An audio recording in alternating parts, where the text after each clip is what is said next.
ரட்சிக்கணும்ன்ற ஒரே காரணம்.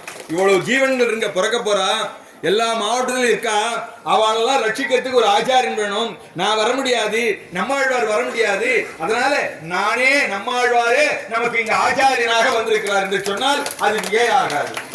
ஏன்னா அவர் 1000 மறைகளை பண்ணாரு. இல்ல இல்ல சுவாமி, உண்மையை சொல்றேன். அவர் என்ன பண்ணாரோ அதுதான் தேவர் பண்ணிட்டு இருக்கிறது. அதுதான் இங்க சொல்றோம். அப்போ செய்தற்கு உலகில் வரும் சடகோபனை சிந்தையுள்ளே பெய்தற்கு இசையும் பெரியவர் சீரை. இங்க பெரியவர்னு ஒரு வார்த்தை போட்டாரு. பெரியவர் யாரு அப்படின்னு கேட்டார். ஆழ்வார் இருக்காரு, நம்ம ஆழ்வார். இப்ப இங்க பெரியவர்னு போட்டிருக்காரு அமுதனார். யார் அந்த பெரியவர் அப்படின்னு கேட்டான். பெரியவர் வேற யாரும் இல்லை, நாம தான் இப்ப பெரியவர். நம்முடைய ஆச்சாரியன் திருவடியை பற்றி இருக்கிற வயசானவங்க நாங்க தான் இப்போ. ஆக இங்க சொல்றாரு பெரியவர் என்பதற்கு நிறைய வியாக்கியானங்கள் சொல்றாங்க. ஏன் அவரை பெரியவர்னு சொன்னாங்க?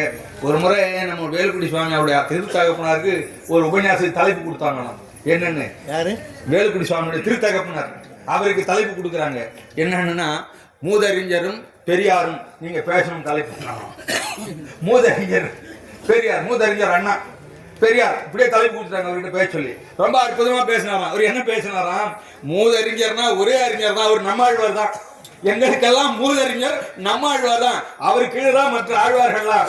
பெரியார் நீங்களாம் நுழைஞ்சிட்டு இருக்கீங்களே, அவர் இல்லை எங்களுக்கு பெரியார். எங்களுக்கு பெரியார்னா ஒரே பெரியாரு மதுரை கவி ஆழ்வார் தான். எனக்கு ரொம்ப பழக்கம் உண்டு. எனக்கு ரொம்ப பழக்கம் உண்டு. அவரை ரொம்ப பழக்கம் உண்டு. ரயில்வே பெங்களாக்கு தான் வந்திருக்காரு அவர். ரொம்ப பழக்கம் உண்டு.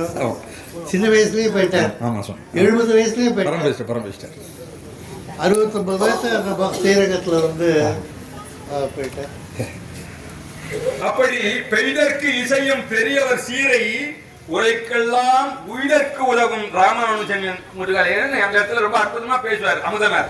அதாவது முதல் வரியிலே நம்மாழ்வாரை காட்டுவார், அடுத்த வரியிலே பெரியவர் என்று மதுரை கவி ஆழ்வாரை காட்டி, அதன் பிறகு அவருடைய திருவடியிலே பாரமாக வந்திருந்தவர் நம்முடைய ராமானுஜர் எத்திராஜன் என்று சொல்லுவார்.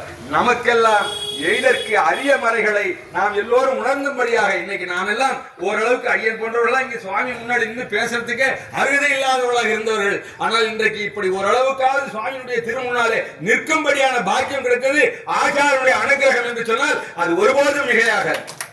உண்மையைத்தான் நான் சொல்லுவேன். அப்படி அப்பேற்பட்ட அற்புதமான நம்முடைய ஆச்சாரியன் நமக்கு கிடைத்திருக்கிறாங்க. அப்போ என்ன சொன்னாங்களாம், மதுரை கவி ஆழ்வாரை ஒரு தெராஸ் தட்டுல வச்சுட்டாங்களாம், இன்னொரு தட்டுல மற்ற ஆழ்வார்கள் எல்லாம் கொண்டாந்து வச்சாங்களாம். தட்டு எந்த பக்கம்? இந்த பக்கம் 11 ஆழ்வார், இவர் ஒரே ஆழ்வார் தான். தட்டு எந்த பக்கம் போகணும்? இந்த 11 ஆழ்வார் பக்கம்னா கீழே இருக்கணும். ஆனா என்ன ஆயிடுச்சுன்னா, மதுரை கவி ஆழ்வார் பக்கம் கீழே இருக்குது, இந்த 11 ஆழ்வார் மேல போயிட்டாங்க. ஐயோ ஐயோ நாங்க மேல போயிட்டோம், என்னங்க தட்டு கீழே போயிட்டேன்னா. அப்ப சொன்னாங்களாம், இந்த 11 ஆழ்வாரும் என்ன பண்ணினாங்களாம், ஐயோ இந்த பொல்லாத உலகத்தில் என்ன படைச்சுட்டிய பெருமானே, தாயே தந்தை என்றும் தாரமே கிளை மக்கள் என்னும் நோயே பட்டு இந்த உலகத்துல எதையும் நான் அனுபவிக்கல, படாத பாடு பட்டு இருக்கேன். இதுல இருந்து என்ன பெற்றுட்டியே பெருமாளே, கூடும் நாள் குறுகாதோ, என்னை கூட்டுக்கோன்னு தான் எல்லா ஆழ்வாரும் பேசினா. மதுரை கவி ஆழ்வார் ஒருத்தர் தான், பெருமாளே எனக்கு தேவையில்லை, தேவு மத்தரியன் குருகூர் நம்பி பாவி இன்னிசை பாடி திரிவன் என் ஆச்சாரியன் ஒருத்தர் போதுண்டா, எனக்கு எந்த பெருமாளும் தேவையில்லைன்னாரு. அதனால தான் அவர் தட்டு கீழே போயிட்டு.